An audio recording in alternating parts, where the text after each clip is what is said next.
사랑하는 형제자매 여러분, 그리고 진리를 찾고 계신 모든 분들께 주님의 이름으로 평안을 전합니다.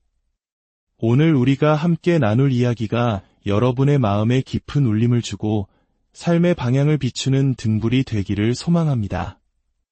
만약 오늘 이야기가 당신의 영혼에 와닿는다면 이 은혜의 메시지가 더 널리 퍼져나갈 수 있도록 구독과 좋아요로 함께해 주시고 소중한 분들에게 공유해 주십시오. 당신의 작은 나눔이 누군가에게는 절실한 위로와 희망의 빛이 될 수 있습니다. 주님께서 당신의 아름다운 마음에 풍성한 복을 더하시길 기도합니다. 우리는 살아가면서 늘 어떤 증거를 찾습니다. 눈에 보이는 확실한 표적, 내 삶을 뒤흔들 만한 기적적인 사건을 통해 신의 존재를 확인하고 싶어 하죠. 어쩌면 이것은 불확실한 세상 속에서 확실한 무언가를 붙잡고 싶은 인간의 본능일지도 모릅니다. 오늘 우리는 성경 속 한 장면을 통해 진정한 믿음이 무엇인지, 그리고 하나님께서 우리에게 주신 가장 위대한 표적이 무엇인지 깊이 탐구해 보고자 합니다. 우리가 함께 떠나볼 시간은 지금으로부터 약 2000년 전 마태복음 12장의 한가운데입니다. 당시 예수님께서는 수많은 기적을 행하며 하나님 나라의 복음을 전하고 계셨습니다. 눈먼 자를 보게 하고 말 못하는 자의 혀를 푸시고 귀신 들린 자를 자유케 하셨습니다. 군중들은 그 놀라운 광경에 경탄하며 이 사람이 혹시 다윗의 자손, 우리가 기다리던 메시아가 아닐까? 하고 수군거렸습니다. 하지만 모두가 예수님을 환영한 것은 아니었습니다. 당시 종교 지도자였던 바리새인과 서기관들은 예수님을 시기하고 의심의 눈초리로 바라보았습니다. 그들은 예수님의 권능이 하나님이 아닌 사탄에게서 나왔다고 억지 주장을 펼치기도 했습니다. 바로 그 격렬한 논쟁의 한복판에서 그들 중 몇몇이 예수님께 나아와 이렇게 말합니다. 선생님이여, 우리에게 하늘로부터 오는 표적 하나를 보여주시길 원하나이다. 잠시 멈추어 생각해 봅시다. 그들은 이미 수많은 기적을 눈앞에서 목격했습니다. 귀신이 쫓겨나가고 병든 자가 치유되는 놀라운 일들을 바로 앞에서 보았습니다. 그런데도 그들은 또 다른 사인, 또 다른 증거를 요구하고 있습니다. 그들의 마음속 깊은 곳에는 믿음이 아닌 불신과 교만이 자리 잡고 있었던 것입니다. 그들은 진리를 찾기 위함이 아니라 예수님을 시험하고 흠을 잡기 위해 표적을 구했습니다. 마치 어디 한번 당신의 능력을 증명해 보시지. 우리가 만족할 만한 쇼를 보여준다면 믿어줄 수도 있고 라고 말하는 듯한 태도였습니다. 이러한 모습은 오늘날 우리에게도 시사하는 바가 큽니다. 우리 역시 하나님께 끊임없이 무언가를 요구하고 있지는 않습니까? 하나님, 이 문제를 해결해 주시면 믿겠습니다. 이 소원을 들어주시면 당신을 따르겠습니다. 라며 하나님을 우리 자신의 필요를 채워주는 마술 램프의 요정처럼 취급하고 있지는 않은지요. 그들의 위선적인 요구에 예수님께서는 단호하게 대답하십니다. 악하고 음란한 세대가 표적을 구하나 선지자 요나의 표적밖에는 보일 표적이 없느니라. 악하고 음란한 세대라는 말씀은 굉장히 강력한 책망입니다. 여기서 음란하다는 것은 영적인 간음을 의미합니다. 하나님 한 분만을 사랑하고 섬겨야 할 백성이 세상의 쾌락과 물질, 그리고 자기 자신의 교만을 더 사랑하는 것, 그것이 바로 영적인 간음입니다. 하나님과 세상 사이에 양다리를 걸치고 자신의 믿음을 끊임없이 저울질하는 세대를 향한 예수님의 아픈 질책이었습니다. 예수님은 그런 불신 가득한 마음에 만족시켜줄 값싼 기적은 없다고 선언하십니다. 대신 예수님은 단 하나의 표적, 선지자 요나의 표적을 말씀하십니다. 그렇다면 요나의 표적이란 과연 무엇일까요? 구약 성경에 등장하는 선지자 요나의 이야기를 기억하실 겁니다. 하나님께서는 요나에게 이스라엘의 적대국이었던 아수르의 수도 니느웨로 가서 회개를 선포하라는 명령을 내리십니다. 하지만 요나는 원수의 나라가 구원받는 것을 원치 않았습니다. 그는 하나님의 명령을 거역하고 정반대 방향인 다시스로 도망치는 배에 오릅니다. 하나님을 피할 수 있는 곳은 세상 어디에도 없습니다. 요나가 탄 배는 거대한 폭풍을 만났고 선원들은 제비를 뽑아 이 재앙의 원인이 요나임을 알게 됩니다. 결국 요나는 거친 파도가 몰아치는 바다에 던져지고 맙니다. 모든 것이 끝났다고 생각한 순간 하나님께서는 거대한 물고기를 예비하시어 요나를 삼키게 하십니다. 요나는 캄캄한 물고기 뱃속에서 죽음과도 같은 사흘 밤낮을 보냅니다. 그 깊은 절망의 심연 속에서 그는 비로소 자신의 죄를 회개하고 하나님께 부르짖습니다. 그리고 하나님께서는 물고기에게 명하여 요나를 육지에 토해내게 하십니다. 예수님께서 말씀하신 요나의 표적은 바로 이것입니다. 요나가 밤낮 사흘 동안 큰 물고기 뱃속에 있었던 것 같이 인자도 밤낮 사흘 동안 땅속에 있으리라. 이것은 인류 역사상 가장 위대하고 충격적인 사건에 대한 예언이었습니다. 바로 예수 그리스도의 죽음과 부활입니다. 요나가 물고기 뱃속이라는 죽음의 공간에서 3일을 보낸 후 다시 살아나온 것처럼 예수님께서도 십자가에서 죽으시고 무덤이라는 죽음의 공간에 3일간 머무신 후 죽음의 권세를 깨뜨리고 다시 살아나실 것을 예고하신 것입니다. 세상을 향한 하나님의 가장 확실하고 유일한 사인, 그것은 바로 예수 그리스도의 부활입니다. 인류의 어떤 위대한 성인이나 철학자도 죽음을 이기지는 못했습니다. 공자도, 석가도, 마호메트도 모두 죽어 무덤에 묻혔습니다. 그러나 오직 예수 그리스도만이 죽음을 정복하고 부활하셨습니다. 이것이 바로 기독교 신앙의 핵심이며 하나님께서 온 인류에게 주신 가장 강력하고 최종적인 증거입니다. 예수님께서는 이어서 이렇게 말씀하십니다.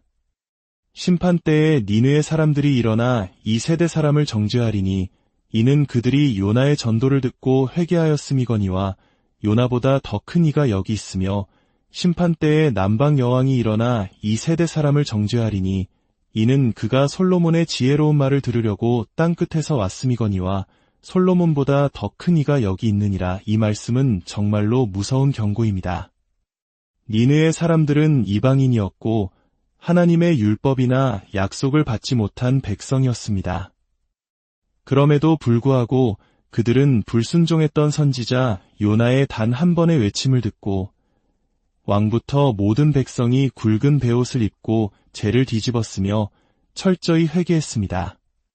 남방 여왕, 즉 시바의 여왕 역시 이방인이었습니다. 그녀는 솔로몬의 지혜에 대한 소문을 듣고 그 지혜를 얻기 위해 수천 킬로미터나 되는 먼 길을 마다하지 않고 찾아왔습니다. 그런데 지금 예수님 앞에 서 있는 유대인들은 어떻습니까? 그들은 하나님의 선택받은 백성이었고 수천 년간 내려온 율법과 선지자들의 예언을 가지고 있었습니다. 그리고 지금 그들의 눈앞에는 선지자 요나나 지혜의 왕 솔로몬과는 비교할 수 없는 바로 하나님의 아들, 말씀 그 자체가 육신이 되어 서 계십니다. 그러나 그들은 믿기는커녕 오히려 더 큰 표적을 요구하며 그를 배척하고 있습니다. 이것은 오늘날 우리에게도 동일한 질문을 던집니다. 평생 교회 문턱을 밟으며 수많은 설교를 듣고 성경 지식은 쌓았지만 정작 삶의 변화와 진정한 회개는 없는 무늬만 그리스도인으로 살고 있지는 않습니까? 오히려 복음을 처음 접한 사람이 더 뜨거운 열정과 순수한 믿음으로 하나님께 나아가는 모습을 보며 부끄러움을 느낄 때가 있지 않습니까? 이야기는 여기서 그치지 않고 더욱 깊은 영적 진리로 우리를 이끌어갑니다. 예수님께서는 더러운 귀신이 나간 사람에 대한 비유를 말씀하십니다. 어떤 사람에게서 더러운 귀신이 나갔습니다. 귀신은 쉴 곳을 찾아다니다가 다시 원래 있던 그 사람에게로 돌아옵니다. 와서 보니 그 사람의 마음, 즉 집이 깨끗하게 비고 청소되고 잘 정돈되어 있는 것을 발견합니다. 그러자 그 귀신은 자신보다 더 악한 다른 귀신 7을 데리고 들어가 그 사람 안에 자리를 잡습니다.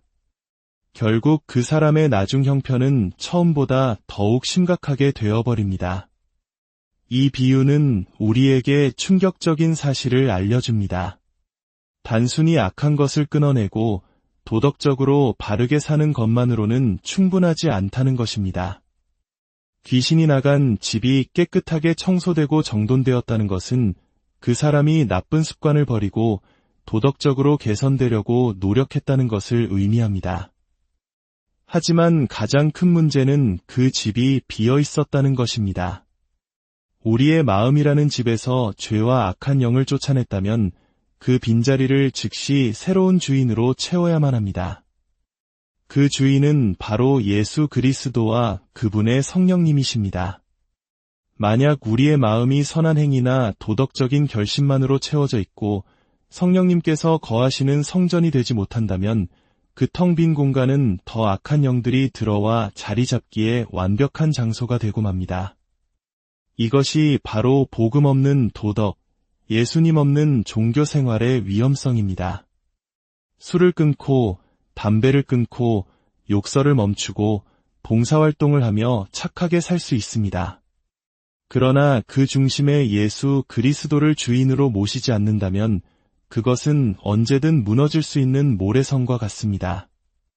오히려 이전보다 더 교묘하고 강력한 죄의 유혹에 빠져 나중 형편이 처음보다 더 비참해질 수 있는 것입니다. 예수님께서는 이 모든 말씀을 마치시며 이 악한 세대에게도 또한 그렇게 되리라고 선언하십니다. 예수 그리스도를 거부한 이스라엘 민족의 영적 상태가 바로 이와 같다는 것입니다. 그들은 세례 요한의 회개운동을 통해 어느 정도 정화되었지만 정작 집의 주인이신 예수님을 받아들이지 않음으로써 그들의 마음은 텅 비게 되었고 결국 로마에 의해 멸망당하는 더 큰 비극을 맞이하게 됩니다. 사랑하는 여러분, 오늘 이 이야기는 2000년 전의 낡은 기록이 아니라 바로 지금 우리 각자의 심장을 향해 외치는 하나님의 살아있는 음성입니다. 혹시 당신은 여전히 하나님께 사인을 구하고 계십니까? 당신의 믿음을 위해 하나님이 무언가 대단한 일을 해주시길 바라고 있습니까? 하나님은 이미 우리에게 가장 위대하고 확실한 표적을 주셨습니다. 바로 십자가에서 우리 죄를 위해 죽으시고 사흘 만에 부활하신 예수 그리스도입니다. 예수님의 부활은 하나님께서 당신을 얼마나 사랑하시는지에 대한 확증입니다. 예수님의 부활은 하나님의 능력이 얼마나 위대한지에 대한 증거입니다. 예수님의 부활은 하나님의 약속이 얼마나 신실한지에 대한 보증입니다. 예수님의 부활은 우리가 이 험한 세상을 이기고 영원한 생명을 얻을 수 있다는 유일한 희망의 표적입니다. 이 부활의 표적보다 더 큰 증거는 없습니다. 만약 이 부활의 복음이 당신의 마음을 움직이지 못한다면 세상의 그 어떤 기적도 당신을 진정으로 변화시킬 수 없을 것입니다. 이제 우리의 마음이라는 집을 돌아봅시다. 혹시 악한 것들을 몰아내고 깨끗하게 청소는 했지만 여전히 텅 빈 채로 있지는 않습니까? 그 빈 공간을 세상의 다른 것들로 채우려 애쓰고 있지는 않습니까? 이제 그만 방황하고 우리의 마음의 문을 활짝 열어 예수 그리스도를 나의 주인으로, 나의 왕으로 모셔드립시다. 우리의 마음이 성령님으로 가득 찰 때 우리는 다시는 악한 영들에게 틈을 내어주지 않을 것입니다. 우리는 세상이 줄 수 없는 참된 평안과 기쁨, 그리고 어떤 폭풍우 속에서도 흔들리지 않는 견고한 믿음의 집을 세울 수 있게 될 것입니다. 오늘 요나의 표적이신 부활의 주님 앞에 당신의 삶을 온전히 내어드리십시오. 더 이상 세상을 향한 미련과 불신의 마음을 품지 말고 오직 주님만이 나의 유일한 소망이요 나의 구원자이심을 고백하십시오. 아버지 하나님, 오늘 말씀을 통해 우리에게 주신 가장 위대한 표적인 예수 그리스도의 부활을 다시 한번 마음에 새기게 하시니 감사합니다. 더 이상 눈에 보이는 기적을 찾아 헤매는 어리석은 자가 되지 않게 하시고 십자가와 부활의 복음 위에 우리의 믿음을 굳건히 세우게 하여 주시옵소서.